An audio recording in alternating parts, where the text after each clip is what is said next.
لبيك اللهم لبيك لبيك لا شريك لك لبيك লাব্বাইক আল্লাহুম্মা লাব্বাইক। এই পবিত্র ধ্বনিতে আজ মুখরিত সৌদি আরবের মিনা উপত্যকা।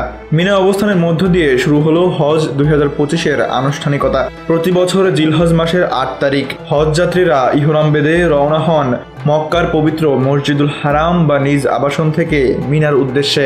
এবারও তার ব্যতিক্রম হয়নি। স্থানীয় সময় মঙ্গলবার 3 জুন সন্ধ্যার পর থেকেই প্রায় 9 কিলোমিটার পথ পাড়ি দিয়ে মিনায় পৌঁছাতে শুরু করেছেন লাখো মুসল্লি। সৌদি সরকারের তথ্য অনুযায়ী মিনায় ইতোমধ্যে 4 লক্ষাধিক হাজি অবস্থান করছেন। এই উপত্যকা এখন শুধু তাঁবুর শহর নয়, বরং এক আত্মিক মিলন মেলার কেন্দ্র। এই অবস্থান শুধু বিশ্রামের জন্য নয়, এটা হজের প্রথম ধাপ। রাত্রি যাপন শেষে 9 জিলহজ বৃহস্পতিবার সকালের পরপরই যাত্রা শুরু হবে আরাফাতের ময়দানের উদ্দেশ্যে। আরাফার দিনকেই হজের মূল দিন বলা হয়। এদিন আরাফাতের ময়দানে অনুষ্ঠিত হবে পবিত্র হজের খুতবা।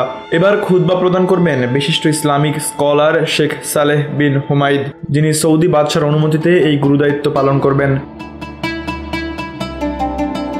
সূর্যাস্তের পর হাজিরা রওনা হবেন মুজদালিফার পথে, যেখানে রাত যাপন ও পাথর সংগ্রহ করবেন। এরপর 10 জিলহজ ঈদের দিন শুরু হবে হজের আরেক গুরুত্বপূর্ণ অধ্যায়। মিনায় ফিরে বড় শয়তানকে পাথর মারা, আল্লাহর পথে কুরবানি প্রদান এবং মাথা মুন্ডনের পর হাজিরা আবার মক্কায় গিয়ে করবেন তাওয়াফে জিয়ারা ও সাফা মারওয়া সাই।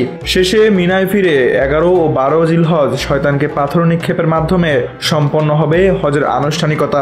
বিদায়ী তাওয়াফের মধ্য দিয়ে শেষ হবে এই মহাসমারোহ, একজন মুমিনের জীবনের শ্রেষ্ঠতম অধ্যায়।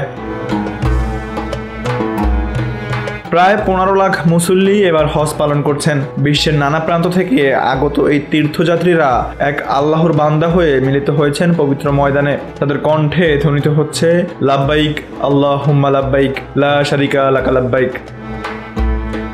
Tanvir Ahmed, NPB news.